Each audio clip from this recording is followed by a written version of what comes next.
We are back with week 4 picks. 3 weeks in, doing great. We've definitely had a winning record, one of us at some point in the season. We haven't. At least once. We have had even, but we have never had a winning record. That's gonna change this week. One of us is gonna have a winning record. I fucking sucked last week. I went 6-10 last week. Simon, just by picking every single home team except Atlanta, went 8-8. And I will not take this slander. I will not take this slander. There was a lot more. I'm saying you did good. There was I know. I'm saying you did but you're good. trying to say it's just because of some luck, because I decided to pick all of the teams playing in an area that they are more used to. Just because I did that, I won? No, it's absolute skill. Nothing but skill. That's all it is. It was. If you think it's because I picked every home game, you're wrong and dumb, or something. I don't know. Sure. If you go ahead and do the same thing, by the time you pick the Panthers, I'm leaving. Okay, sounds good. Okay, well, we can get into it by saying there might be a reason to have hope this week because we did already start off on a good note. We did. Both of us were recording this a little bit later than we did, but we did get our predictions. We did get our predictions in. If anybody wants the proof that we predicted the Cowboys winning, then there is proof. There is proof. I'm here. Simon is getting the proof, but we picked the Cowboys. I think Simon was off by only 1 point on both sides. Oh, does that actually show it? You can't. No, it does not. No, you can't see it at all. That. You can't read that at all. Terrific. Okay, but you get the idea. We did. DM us if you want proof. Yeah, exactly. If you're so skeptical. Exactly. DM the Instagram account. We'll send you a screenshot. Yeah, we are totally willing to do that. Yeah, sure. But that gives us both a win to start the week. So hopefully let's not go 0-15 the rest of the way. We can start off with what I think is one of the more interesting games of the week. And that's Saints-Falcons classic rivalry. You know what? I'm going to change it up a little bit from what we've normally been doing. Simon, I'm going to let you pick first this week. Oh, dang. I wasn't even ready for it. Okay. I don't necessarily have a pick quite yet. I'm kind of scrambling. Because Saints are 3-0 at this point. They're at Nope. Correct? No, did they lose? Oh. To Philly. Yeah. To Philly. Oh, I didn't remember that. Okay, well, it doesn't matter. Saints, Falcons. I'm going to take Falcons. My gut's telling me Falcons.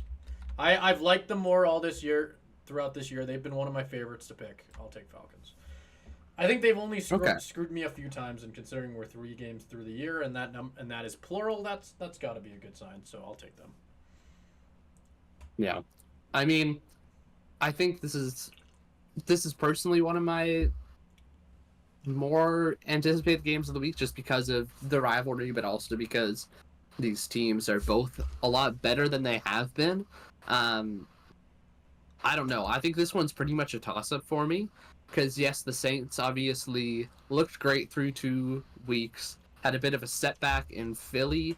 Now, how much of that was just the Eagles' defense playing really well? How much of that was the Saints' offense being unsustainable? 1 week sample size, hard to know. But I've still kind of been the belief that the Saints hype train after 2 weeks was a bit much, in my opinion. Are you saying you don't think that Derek Carr can lead a team to the Super Bowl? Is that the controversial statement that we're putting out into the world today? I think I might be. I think I might be saying that. And wow. You jokingly say it's controversial, but I'm not going to lie. As an avid listener of NFL podcasts, I saw quite a few people saying, like, you know what? I think the Saints are legitimate Super Bowl contenders after beating the Cowboys. Yeah. And it's like, okay, guys, after beating it's the Cowboys, 2 weeks. That's the big side of success right there, beating the Cowboys. Yeah, exactly. Then you go out and lose to the Eagles. I don't know. It doesn't. I think they're probably going to losing be to a good better team than we. Yeah, losing to a good Yeah, team, which we should say. they lost to a Yeah. good team, and it was very close. It was a very close game. Yeah. Came down to the end. I think the biggest concern for me is just that their offense completely bit the dust on that one. Very low scoring game. So that concerns me a little bit. Falcons defense obviously not quite as good as the Eagles defense, but I still saw lots of positive things from Atlanta. They took the Chiefs down to the wire, had a couple of different chances to take the lead in that game. Weren't able to convert, but the Saints are still not as good as the Chiefs. I'm going to give the edge to Atlanta as well. Oh, probably okay. just because they're at home. But I do think it really is a toss-up, and just because I think the Falcons are going to continue to get better every week as Kirk gets healthier. We saw that from week 1 to week 2. I think we're going to keep seeing that. But it will be close. It will be close. It's just some of my Saints skepticism has not been completely put to bed yet. If they do this, that'll be a big step for them. But yeah, we'll see. This next game, I love it. I love the storylines in this game. Bengals 0-3. Believe they're 0-3 at this point. Terrible start to the year for the team that you predicted to go to the Super Bowl. I repeat, Caleb Peterson predicted that the Cincinnati Bengals would. I'm cursing them at this point. But it's my fault. Can I also point out something that's very interesting about this game? Andy Dalton revenge game. Which makes it interesting because, like, in my head I go, okay, Bengals 0-3. They're playing the Panthers. They gotta win here, right? They gotta win here, right? Like, if you start the year 0-4, like, I don't even know what you do at that point if you're the Bengals. If you lose to the Panthers, I don't even know what you do if you're the Bengals. If you lose to fucking 40-year-old senile Andy Dalton, I don't know what you do if you're the... Or did I say the Panthers? I don't know what you do if you're the Bengals. With all that being said, I'm still going to take the Bengals. I'm going to take the Bengals to win, but I want it to be like a 38-35 absolute showdown. Andy Dalton throws 4 touchdowns. Like, I want it to be an absolute just heavyweight slugfest. It won't be, but I really want it to be. I don't know. I mean, yes, I may or may not have cursed the Bengals by predicting them to go to the Super Bowl the second straight year. The first year I did it, Joe Burrow gets hurt and tanks their season. The second year I do it, they go 0-3, losing to the Patriots and Commanders in the first 3 weeks. Joe Burrow is 0-3 since we found out that he couldn't pick up a water bottle. Might be some correlation there. Might be a little bit of correlation there. I don't know about that. I think Joe Burrow looks fine. I think it's their defense that needs a lot of work. But with that being said, I don't think the Panthers defense is going to give them any problems. Panthers played a lot better with Andy Dalton at QB. You make fun of him for being old and senile, but he played. I know that. Back in I'm making 2014. jokes. I absolutely want the Panthers to win this game. I'm going to say that as well. I'm cheering on the Panthers because the absolute comedy that one of your Super Bowl picks starts the year 0-4. That's enough for me. That's enough for me to go become a full-blown Panthers fan here. that would be terrific. And that's enough for me to ride with my pick. I still think the Bengals can sneak into the playoffs and win the Super Bowl. I am not changing my prediction overall for the season. And that comeback starts right here. You get an easy game against the Panthers. They can't lose any more easy games throughout the season, right? They've dropped 2. It's for third time's the charm. That's what they say. They're going to win this one. I haven't given a score prediction for any of them. Just because of how much I feel this in my heart, I'm going to say like 45-20. Bengals roll. Simon, cut to the scoreboard after Sunday. Or no, I can't do that because this comes out on Saturday. Never mind. Doesn't matter. Okay. Los Angeles Rams, Chicago Bears. This is kind of a weird game. How have both of these teams looked so far through the season? I feel like I don't even know. Like, Chicago, are they 0-3 at this point, or did they pull out a win yet? Like, I think they're 0-3. They beat the Titans. Oh, right. Because yes, they beat it's a forgettable game, but you're right. They did beat the Titans. But yeah, this one's another one that's kind of tough to me because I don't necessarily feel like either of these teams are much better than the other. I'm gonna go with a little bit of a wacky one, I think. I'm gonna go with the Bears. Why not? I'm gonna just say maybe they run with the momentum a little bit and take out a team that I don't feel like the Rams are anything crazy.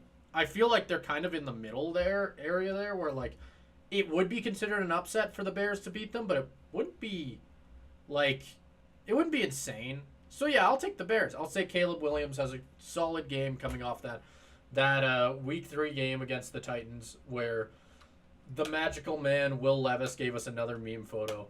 He is my favorite NFL player. I love him so much. But the Chicago Bears, off the momentum of beating the unstoppable Will Levis, will beat the Rams. I'm gonna go against you on this one.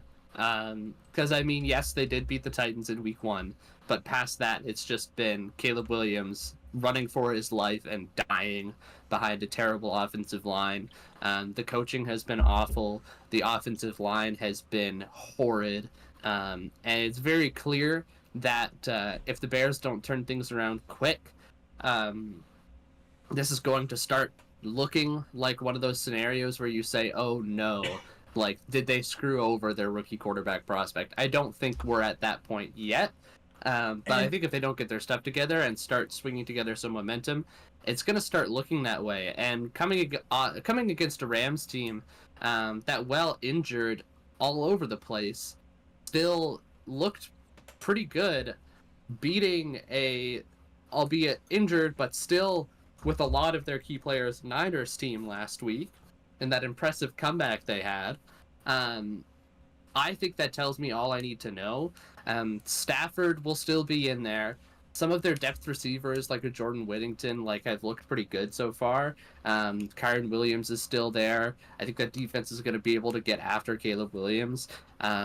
Just seeing what I've seen through the first 3 weeks, the Rams have faced adversity and been able to overcome it to a certain extent, whereas the Bears have faced adversity and just totally crumbled. And I think that's going to be the big difference. The Rams are experienced. They know how to overcome this stuff. The Bears are not. And it's, even though there was a lot of hype, a lot of hope for the Bears, it's not looking so good. I think they dropped to 1-3. Okay. Yeah, no, fair enough. I do think that the Rams should be the favorite in this game. If they're not, they absolutely should be. I think on paper, they absolutely are the better team. They've definitely shown us more. But I think this is the kind of game where if Chicago is going to show us that they do have that potential we all saw in them before the season with Caleb Williams, with all the pieces that they added, with all of that, I think this is kind of the time to do it against a team that's kind of more middle of the road. But yeah, no, it should still be interesting. Next one up, another division rivalry. Minnesota Vikings at Green Bay Packers. The Vikings 3-0 off of some spectacular play by MVP favorite Sam Darnold. You hear that right? You hear that? I would not have bet on that one. Absolutely incredible season so far for Sam Darnold. And he's going into Green Bay and taking on, I believe, still a Jordan Love-less, a loveless Packers. Not a lot of love in the Potentially. Right now. Potentially. He might be back. Sure? Oh, okay. He is currently listed as questionable. Yeah. I don't know. For me personally, I think it entirely comes down to whether Jordan Love plays. I think a large part of my pick here is even if he does play, what are the odds that he's 100%? Is kind of the thought that I immediately have. And it's going to come down to that for me. I am going to take the Vikings. I don't know. I love the fact that Sam Darnold is having an absolutely insane season. Like, it's so cool to see, especially with, like, everything that happened to him in New York. He pretty much got thrown to the wolves there. Then he went to Carolina, I believe, and we're quickly seeing that that's not exactly any better. So I feel like seeing him, obviously he had a stint with the 49ers as well, but I think seeing him finally get the chance to play with a team that's actually giving him the chance to succeed is really cool to see. I hope he keeps it going. 4-0 Minnesota Vikings under Sam Darnold. That'd be a pretty cool sight. Yep, and I'm in line with you here. I think it's something we're going to see, a 4-0 Minnesota Vikings team. because I think your first point was a great one in terms of the quarterback situation determining a lot. Even if Jordan Love plays, and questionable is a pretty 50-50 thing in terms of whether he's going to get on the field, whether he's not. Whether you want to play him, even if he is like, yeah, right? At what point? Will Levis has been good, or not Will Levis, fucking Malik Willis. Your mind's on Will Levis. It is. It's always. I'm always thinking of that beautiful man. No, even if Jordan Love plays, there's a large chance he's not going to be as mobile as he normally would be. And while that doesn't necessarily, like, his success as a quarterback isn't usually predicated on his mobility, against a Brian Flores defense, it might have to be. We've seen quarterbacks with more experience and maybe more overall skill than Jordan Love, than an injured Jordan Love, and especially Malik Willis just flounder against this Brian Flores defense. You see Brock Purdy going up to Flores after and saying, like, hey man, what the hell was that, basically, and you see CJ Stroud just being like completely confused and just looks the most hopeless he's been in his entire career. The comparison between him like talking to Caleb Williams to him talking to Sam Darnold is one of the funny. There's been a lot of really funny photos to come out of this NFL season so far. That's in my top 10 right there. It's just like him just going like, don't worry, you'll figure it out, and the next week gets humbled, put on his ass by Sam Darnold. Oh, that was so awesome. Well, it was funny, and I mean, I think people at the end of this game, Sam Darnold's going to be the winning quarterback again. But it's not even like Sam Darnold is doing what he needs to, but I don't think he's going to need to do that much. Because you're either getting Jordan Love not at full health, or you're getting Malik Willis, and even though he's played well, I think this Vikings defense is a much bigger test than anything he's had to deal with so far. Yeah, no, I don't disagree with any of that either. I think in a lot of ways the Vikings have shown us that they're going to be absolute killers this season.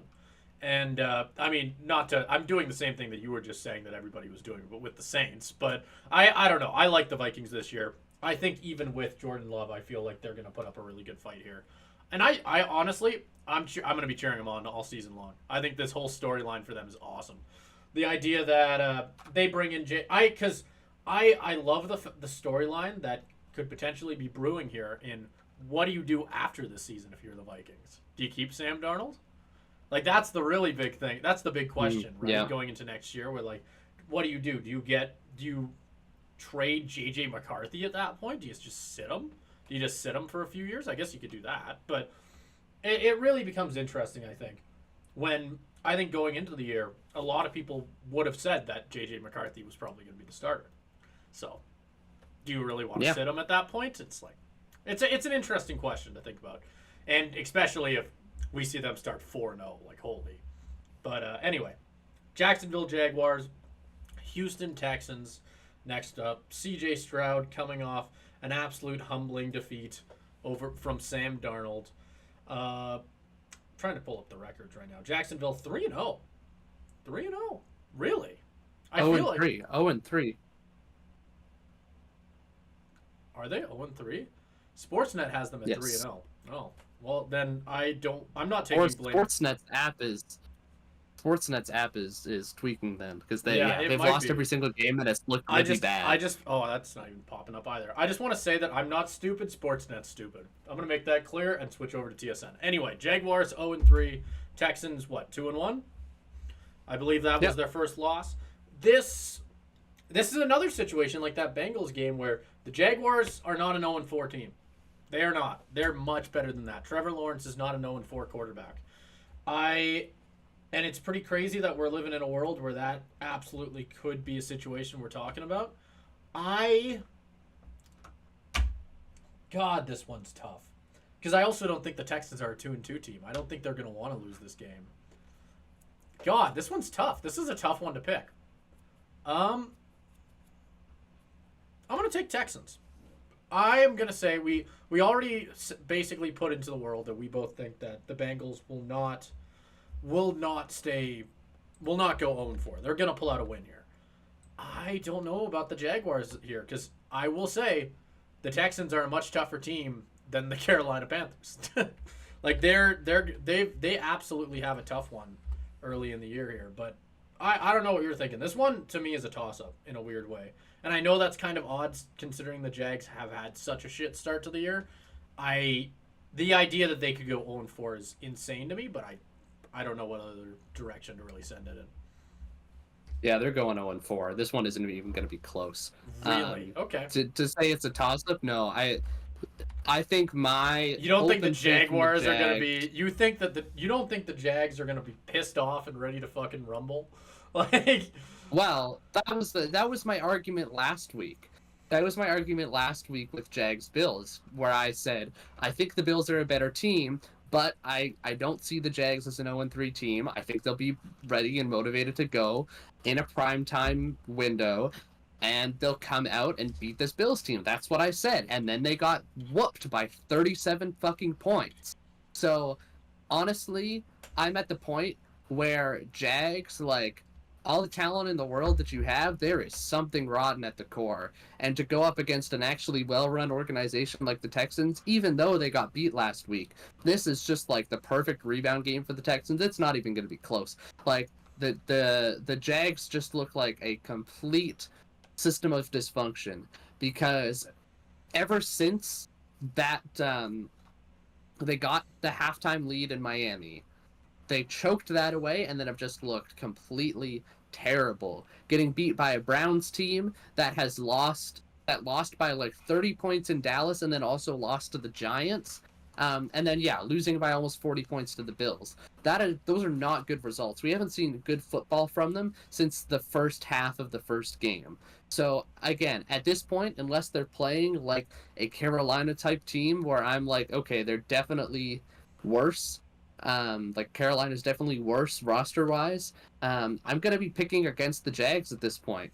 I had that argument in my head last week in terms of I don't think they're an 0-4 team. Yeah, they proved me wrong, and I'm going to stick to that side of it now. I think they are an 0-4 team, and there are some real big issues in Jacksonville. Doug Peterson better watch out for his job. Yeah. Yeah, well, if he starts the year 0-4, then without a doubt. Next up, the Pittsburgh Steelers, Indianapolis Colts. This feels like a much easier pick for me, personally. I think, although the Steelers have been good, they have been good. Oh, maybe it's not an easy pick. I don't know. I'm going to go with the Steelers. I don't know. I've been liking what we've seen from Justin Fields. I think he's he's playing like his job's on the line, because it is. They have a all-time great quarterback who is not an all-time great at this point, but right behind him to take his spot the second that he stumbles. And I think that going into Indianapolis here, he's going to want to continue to play at that level to hold on to his spot. And so far, he has been stellar. It's tough. I feel like it's going to be a really close game. We haven't really been giving score predictions, but I do think that it will be a really close game. Oh gosh, I think it'll probably be a really close, low-scoring game too. Honestly, I feel like it'll be probably like a 21-17 type game where both teams just kind of duel it out. But I do think that the Steelers' defense gives them quite a big advantage, and if Justin Fields can get a few scores on the board, they can probably they'll run away with it. Is the wrong way to put it, but you get the idea. Wow, we are aligning more than we I think ever have. And I'd love to do it for the drama, but I just can't pick the Colts in this current state, and I just think the Steelers are the worst possible matchup for them. We saw it against the Bears, even though they did manage to pull off the win in that game, that Anthony Richardson, there's the sequence that just completely defines Anthony Richardson's season to this point. He makes this beautiful pass to Alec Pierce down the left sideline. Just gorgeous deep ball. Yeah. And then immediately, a play or two plays later or whatever it was, goes and throws the worst interception by a quarterback I think I have almost ever seen. Honestly, Will Levis this week one is the only one that I think is comparable, but it was I was like screaming at my TV. I don't fucking care about Colts Bears. I just hate to see that because it's the ugliest play. Yeah. He literally just like underhand tossed it straight to a Bears defender. But that's the Anthony Richardson experience at this point. Is you're going to get some like transcendent plays, and then you're going to get some just brutal mistakes. And what defense is going to be better at capitalizing on brutal mistakes than the Pittsburgh Steelers defense? And what offense at this point has been good at limiting those mistakes and playing like conservative game manager ball? The Steelers have done that, and I think in that battle of styles, where one of them's just going to be like a wild machine where they're turning the ball over left and right. And then one of them is just taking it down the field, maybe not scoring a touchdown every time, but continuing to apply pressure. I think the Steelers... You don't need to score 30 points in a game to win when you have the Steelers defense. You just have to score more than the other guys, which is easy to do when TJ Watt is mauling their quarterback every 10 seconds, and just having that defense that the Steelers have. I absolutely agree with you. I think this is just, it's a tough matchup for the Colts. I want to pick the Colts because I want them to bounce back. Like I do, I still love Anthony Richardson as a prospect. Like I think if he can figure it all out, he could absolutely be just an incredible player to watch. But saying it happens against the Steelers this week is probably not a safe bet. Yeah. But next up, Denver Broncos, New York Jets. And this one is this a hack? Did they play last year? Do you know? I don't know why you'd know that. But Denver, yeah, I think they that's a very random matchup. I think they did because it's a Hackett revenge game. Controversy. Yeah, no, I remember they did play last year because there was a whole story where Sean Payton came out and basically said, yeah, Nathaniel Hackett did the worst head coaching job in history. And so there's much ado made out of the fact that Hackett came in. And I think the Jets did end up winning that game, I believe. Yeah. Hackett Revenge Game Part 2. Hackett Revenge Game Part 2 with A-Rod, which will just be terrific. The Broncos suck. That is my opening statement on this one, I think. The Broncos are really bad. I am not convinced that they can necessarily do anything here to really beat the Jets. Like, I do know, like, you got to throw in a few upsets and all that. Like, I've been keeping that in mind, but it's just, like, the idea that the Jets could lose to the Broncos here feels preposterous. Like, that would be, to me, that would be an insane turn of events. So, yeah, I'm gonna take the Jets. I don't feel like it'll be close. I feel like this is just going to be one of those games where, who knows, maybe the Broncos will hold on for the entire time. Like, maybe they'll keep it within a score or two, but I don't think they'll ever really threaten the Jets. I just, like, the Broncos aren't there yet. They're not really that good. I don't know what they could bring here to really change my mind. I don't know, because I would completely agree with you up until the point that last week's game by the Broncos just confuses the hell out of me, and I don't really know what to do with it.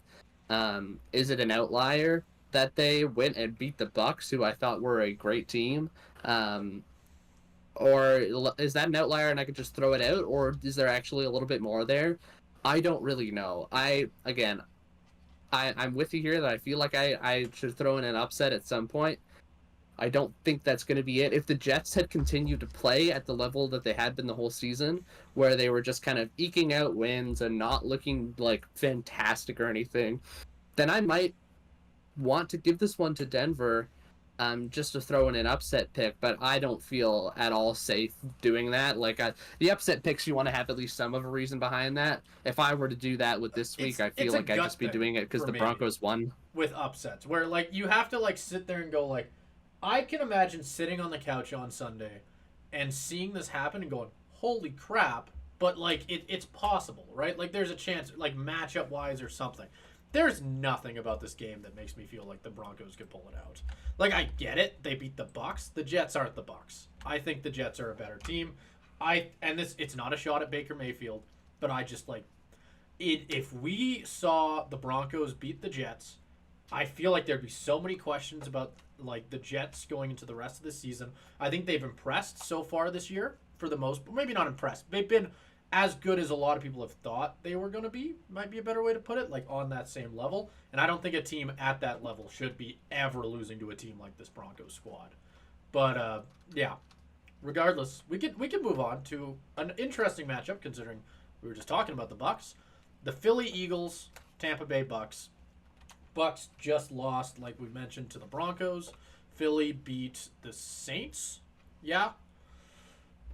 Should be an interesting one, as obviously Philly coming off a huge win, Tampa Bay coming off of a big loss. And both teams 2-1. Both teams good. Both teams I don't know. This one again. Said it a few times. This one's a toss up for me. I don't know. I'm gonna take.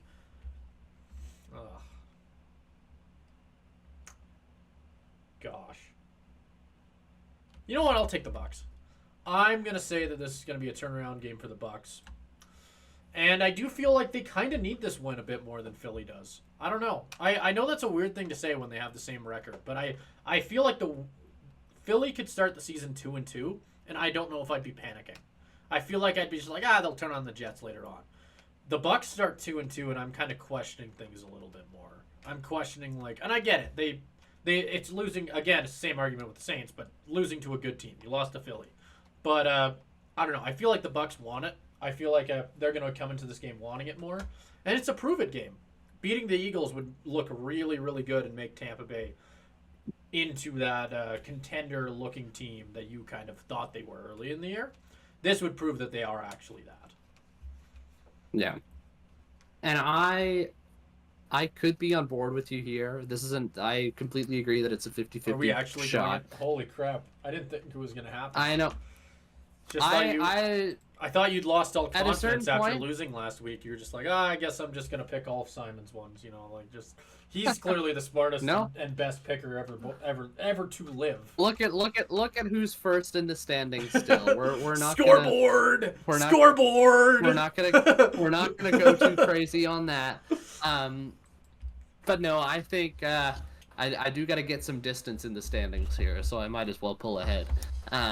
I'm gonna go with the Eagles, just for the reason that they played a good Saints defense last week, a revitalized Saints defense, and the scoreboard will not show it, but they did end up playing pretty well. They just had a couple stupid coaching decisions in terms of when they went for it on fourth down, and that just kind of I think they outgained the Saints by close to 200 yards, but it didn't end up showing up on the score sheet just because they turned it over on downs so many times. I think that means something. My worry, I don't know the injury status right now of A.J. Brown and Devonta Smith, who obviously were both injured at a certain point. So that impacts things too. I don't know. A.J. Brown's currently listed as questionable. If they both don't play, I'm a lot less confident in my pick. But if they get at least one of them, I think they can pull it out. The Bucs lost to the Broncos is really concerning to me, and you start to wonder. No, it is. I think that's just kind of maybe the Baker experience, is that you're going to get some good weeks and bad weeks. Who knows? I think it'll be close either way. This will be a good close game. Brady hopefully gets to call a good one this week instead of 40-0 Cowboys game that he's called every single time. Terrific. What was I gonna say? Oh yeah, no. Obviously the Broncos loss is worrying. I don't think it starts to get worrying unless the I'm having a stroke. Unless they lose to Philly here. I feel like you lose 2 in a row and suddenly things get a bit more concerning for the Bucs, and which is exactly why I said that I feel like this is a pretty important game for them. I do in a sense. They might be 2-1, but they fall to 2-2, and there's a lot more questions around that than if Philly falls to 2-2. But who knows? No, I do feel like this one's a toss-up in a lot of ways. But regardless, we've got the game of the week: Washington Commanders, Arizona Cardinals. Should be a good one. Washington. I'm going to pray. TSN, don't sue me. Don't sue me the way Sportsnet did. I just don't believe you. Washington 2-1. Yeah, I was going to say, which is weird. Why the hell is Washington 2-1? Arizona 1-2. Both teams I wouldn't have been surprised if you told me that both teams would be 0-3 going into this matchup in a different universe. But regardless, it's an interesting matchup because I don't necessarily feel like there's anything that makes me want to pick one team over the other.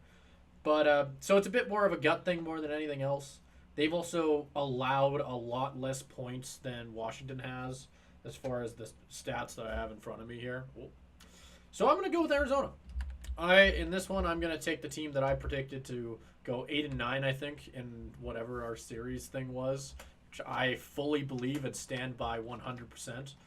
I'm going to take the Cardinals. I'm going to say that they win at home against a rookie Jaden Daniels, who falls to 2-2. I am going to. I don't know if this is technically an upset or not, but I'm gonna pick. I'm gonna go opposite again. I'm taking the Commanders. I think I would say my pick against would be upset. Would be the upset because Arizona 2-1. They technically have the winning record. At this point in the season, records aren't everything. I'd be curious as to what the betting line on that game is. I would not be shocked if Arizona was still favored. Let's see. I would not be shocked if you can maybe find that for me. Washington's the favorite. Washington is the favorite. Okay. 3.5. Very interesting. I don't know if I would consider that a favorite. It's a very close I think line. it's pretty. It's a very close line. I think it's close. Yeah. I think it's close. I think there's a lot of reason to believe in the Cardinals at this point. Again, like people who are.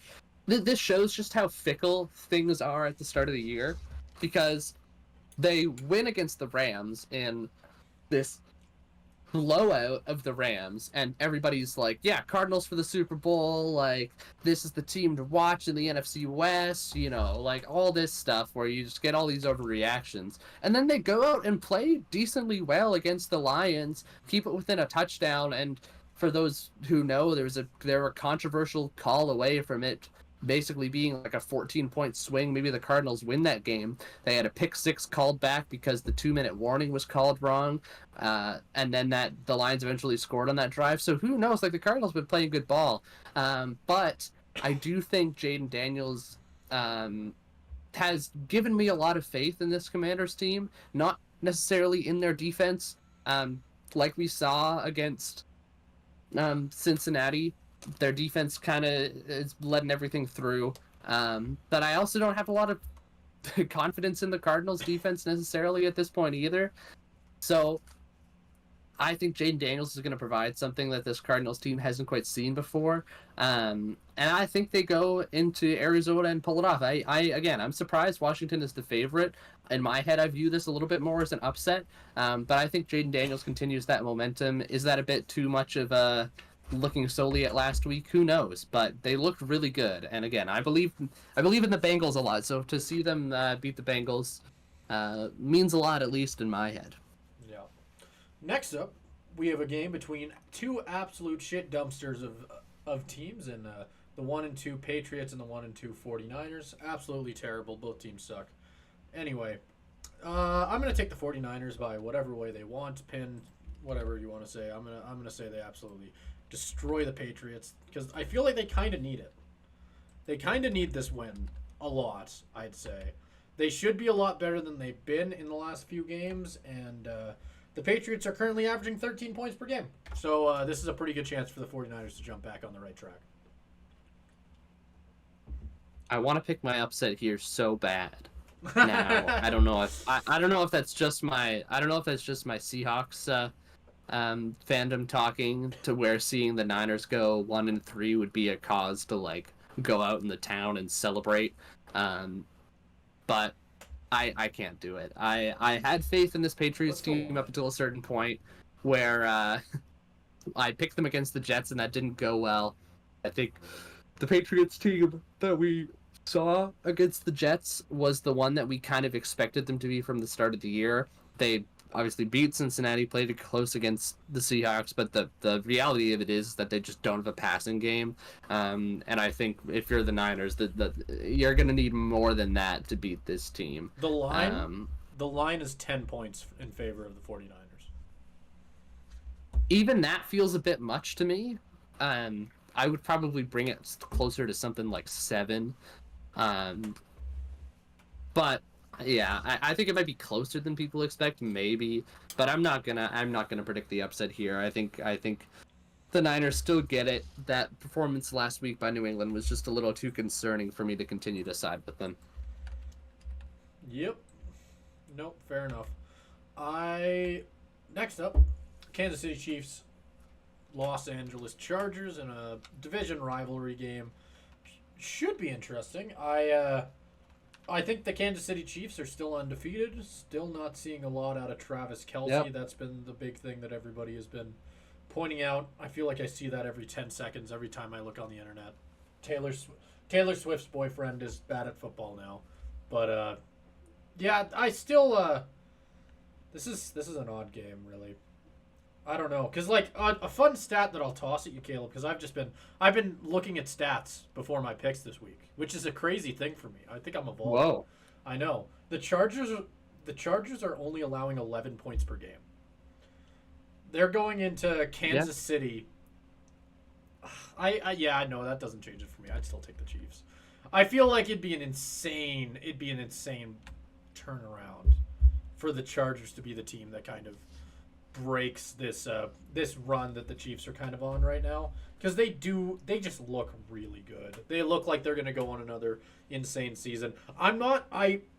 Saying that, I don't think they're going to go undefeated, which no one is talking about, but I'll still say that. I just don't think the team to give them their first loss is going to be the Chargers. Yeah. I do. This is going to be my upset pick. Okay. So I do think the Chiefs are the better team overall. You look at the Chargers, the loss last week against the actually, you know what? I'm going to table this pick and just quickly look up Justin Herbert injury status. And if he is not 100% a go, then I'm immediately changing this pick. Justin Herbert is trending towards he's questionable. He's questionable. You gotta make a pick. I want this Go to with be your my gut. upset pick so Go bad. with your gut. Do it. Do it, coward. I'm switching it back. Oh, you're a coward. I'm a coward. You're a coward. I'm a coward. I know You it, absolute but coward.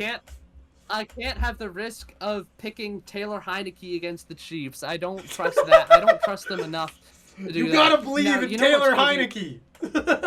You know what's so funny is that as soon as I think because I'm flipping my pick, the Chargers are probably going to win because I did that. But no, I'll stick to the fucking Chiefs. I do think the Chiefs I don't know. I don't like the Chiefs. Every single game have had to win ugly. They're an Isaiah likely toe away from losing that game. Kyle Pitts pass interference against the Bengals. The pass interference that should have been called on Kyle Pitts. And then the pass interference penalty given up by the Bengals. Those three moments, if those three moments went the other way, then the Chiefs are 0-3. They've played incredibly close games. But yeah, no, if the Chargers have Justin Herbert and everybody's healthy, I could see it going to the point where a Jim Harbaugh team just kind of runs the Chiefs down. And the Chiefs aren't able to kind of pull one out, because the Chargers would be incredibly well coached. But if the Chargers don't have Justin Herbert available, I'm not going to take that risk. There's no way they're going to win without Herbert there. They need Herbert there to win that game. So I'm switching away my upset pick. I promise I'll get spicier potentially with the next few. Yeah. Fair enough. Cleveland Browns, Las Vegas Raiders. This is another one that both teams are 1-2. The favorite going into this one, because I was curious, this is kind of an odd one, is it's Las Vegas. Okay, I don't know if I would have expected that, but okay. It's an interesting game because I do feel like this is absolutely a toss-up. They're both both struggling so far through this year. But I can never pick the Browns because fuck Deshaun Watson, so I'm going to go with the Raiders. Raiders, for once, I'm going to be on your side of something. All it took was you guys playing the worst human being on the planet. Man, I am not sure which way I want to go with this. I know it's a weird one. It surprises me a bit to hear that Vegas is a favorite, I can double check. especially after. I will especially say after my they, understanding of betting lines probably isn't the greatest thing ever, but yes. Oh no, Browns are the favorite. I'm fucking stupid. I was looking at the wrong thing. No, this is why I don't Okay. gamble. This is why I don't gamble. I don't know what I'm doing. It makes sense. I will. Again, I am with you on fuck Deshaun Watson, but I'm gonna begrudgingly take the Browns here. Um, I just think the Raiders, after getting all that momentum against Baltimore, it's like, oh, maybe the Raiders aren't that bad after all.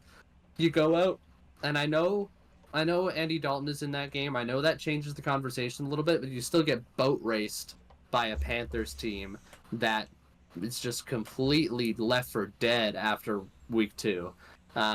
That's really concerning for me. Again, the Browns don't have a quarterback, and they just lost against the Giants, but they still have a lot of talent. They're still going to be able to eke out close games. I don't think this Raiders offense is going to be able to do anything against that Browns defense. And I'm pretty sure Max Crosby is also dealing with an injury, which changes a lot for me. Because he's their best player on either side of the ball. And if they don't have him, that's a big concern. I'll take the Browns, but I'm not necessarily happy about it.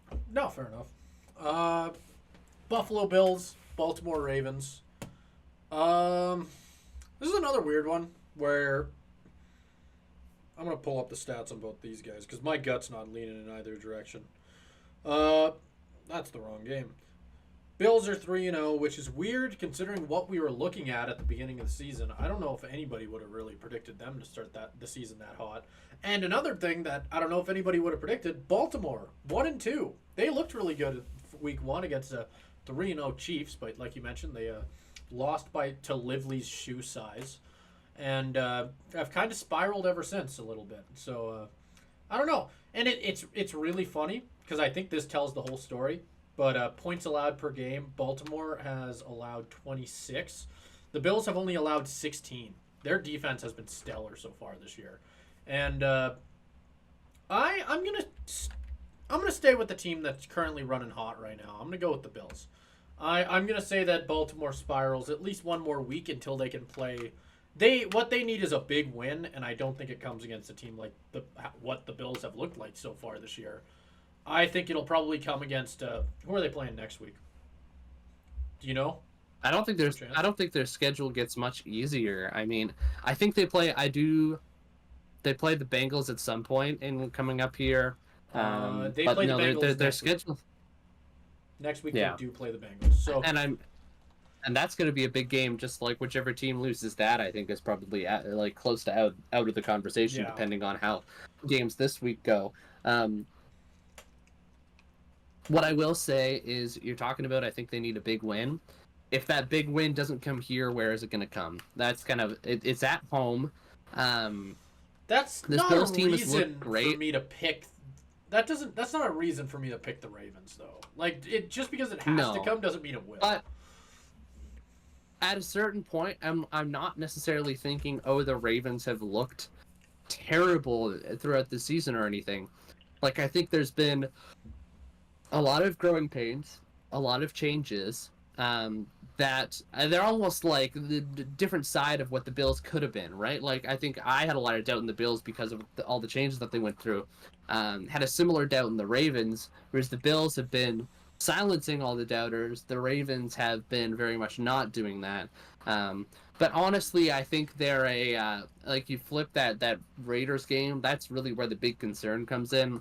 If you flip that, that was a close game. They're 2-1, and that one loss is against the Chiefs, again, by a toe. And yeah, I think that I think the Ravens are going to pull this one out. Derrick Henry has started to kind of gain some form, and that Cowboys defense, while it hasn't always looked great, is supposed to be pretty good.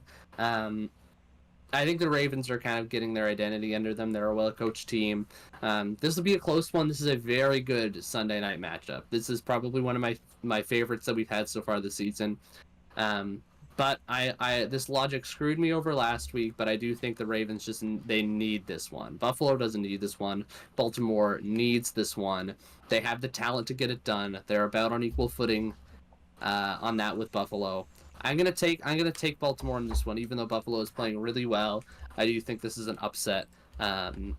Give me Baltimore, and if they don't win, real questions start to have to be asked at 1 and 3. Yeah, they're absolutely. I think a lot of things start to get brought up with them. Like, is Lamar Jackson a running back? I know people haven't really talked about that at all ever in the past, as he is, not a running back, but he could be a running back. I think we need to start that conversation again, just to piss off all the Ravens fans. But that was a good time to be alive. Tennessee Titans versus Miami Dolphins. This one, Miami. Do we know whether they'll have Tua? I think that's my immediate. Oh God, no. Tua's out. Tua is on IR, out for the foreseeable future. Okay, yeah, that's sort of what I figured, but I still thought I'd ask. Because, that really, that makes it a close game, at least on paper. But I think the paper's lying to you. I think there's a lot of things about this game that's lying to you. Because the Titans are going to turn it around on Sunday and show you the true Super Bowl team that they have been hiding this entire time. Will Levis has been just using 1% of his power. 1%. 1% of his power. He's going to show you 10%, and with that 10%, blow out the Dolphins by 40. It's going to happen. Anyway, Caleb, why are you taking the Dolphins? I'm not taking the Dolphins. Holy shit. Screw you. Holy shit. shit. Pick the Titans as the meme. Let's go. Man. The Will Levis trade has left the station. Will Levis has sucked this year, and as much as you want to meme and say, he's the greatest quarterback of all time. He's incredible. He's been fucking awful. He's been fucking awful. Standard. He is setting the bar. He is at least better than Tim Boyle, who is probably going to start this game. Tim Boyle, maybe Tyler Huntley, because not only is Tua out, but I think Skylar Thompson got hurt in that Seattle game. He's been limited in practice. I think judging on the way he was kind of acting in that Seattle game, I don't know if he's going to play. First of all, this is another a terrible Monday night game. It's probably one of the worst Monday night games I've ever seen. Both these teams are just awful. But I'm gonna side with the Titans here just because they resemble more of an actual football team at this point than the Dolphins. As someone who just watched the Dolphins last week, as a Seahawks fan, the Seahawks played some fucking terrible football, especially on offense. Gino's just throwing the ball up because he can out from his own end zone, and the Dolphins still can't do shit with it. That was one of the worst games I've seen the Seahawks play in a long time. And they won. And they still won by 21. So I think that's a testament to how rough this Dolphins team is looking without Tua. The Dolphins have a lot of talent, but when you don't have a quarterback to get the ball to that talent, things look pretty rough. I'm going to take the Titans, but it's going to be close. It's going to just be one you'll want to avert your eyes from. Yeah, no, fair enough. Speaking of the Seahawks, let's talk about the Seahawks, who are playing the Lions in what is the best jersey matchup ever. Seattle's wearing all white, and then Detroit's wearing the sexiest black jerseys ever. I absolutely love those jerseys. I'm a huge fan of when black jerseys in sports are done well. I think a lot of teams do them incredibly poorly, especially as someone who I do play-by-play. Black jerseys with the numbers that you can't read at all make me want to tear my eyes out. But the Lions absolutely know what they're doing. Those jerseys are incredible. And I don't know, just because of that, I'm gonna pick them. Because I like the jerseys. I respect the fashion grind is what my logic behind this, and I'm not gonna give any other reason other than that. Final pick of the day goes to fashion. Go Lions. Definitely not Fuck just the- to pick up, just to piss off Caleb. It's entirely Lions. related to fashion. And anyway, I said at the start of the year that I was going to pick the Seahawks no matter if I thought they were going to lose or not. I've kind of come around on that. If I do think the Seahawks are going to lose a game, I'll pick against them. I'm going to be like crying in the back corner a little bit, but I'll say what's in my heart. But what reason do I have to pick against this 3-0 Seahawks team? Even when they play 17-0. bad offensive football against the Dolphins, their defense has still been so incredible that they just completely shut down the Dolphins. I know you can make the excuse that their schedule has been very soft, and it has. Broncos, Patriots, Dolphins without Tua has not been... It's been a very easy schedule. But if you look back to the Pete Carroll era, those are games the Seahawks would lose, especially when they were close. Like, a lot of the times the Seahawks would drop games against teams they're supposed to beat by quite a bit. So that's been really refreshing. I think the Lions haven't necessarily been as good as maybe we thought they would be coming into the season. They're obviously still 2-1. They've obviously still looked like a solid playoff team, but none of those wins in my mind have necessarily been like convincing. Again, they were a missed call away from potentially losing to the Cardinals, lost to the Bucks. I haven't seen quite the same thing out of the Lions. I think the biggest, I think their offense, Mike McDonald and the Seahawks defense has the edge in that one. Their defense scares me a little bit more, particularly with Aiden Hutchinson and how bad the Seahawks O-line has been. But Geno Smith's been running for his life this entire year, and they've still been able to pull off some wins. Last point is just that the Seahawks have completely owned the Lions. Even when the Lions are a better team, you go back to last year, that Seahawks team was definitively worse than the Lions team, and the Seahawks still came out on top in overtime. They have won every single matchup against the Lions since, I believe, 2012. That is what, like a 12-year streak, and that's not coming to an end on Monday night, baby. The Seahawks are going to 4-0, and it's finally time for people to take us seriously, because goddamn it, if I don't see the Seahawks still being ranked in the bottom half of the league in some power rankings despite being 3-0, 3-0 is 3-0. In the NFL, there's a reason only like 5 teams have done it. I don't care who you play, but we're coming out, we're showing the world we're legit. Seahawks by fucking 50. Not really, but they're gonna win the game. Okay. Sure, champ. It'll be sure. Alrighty.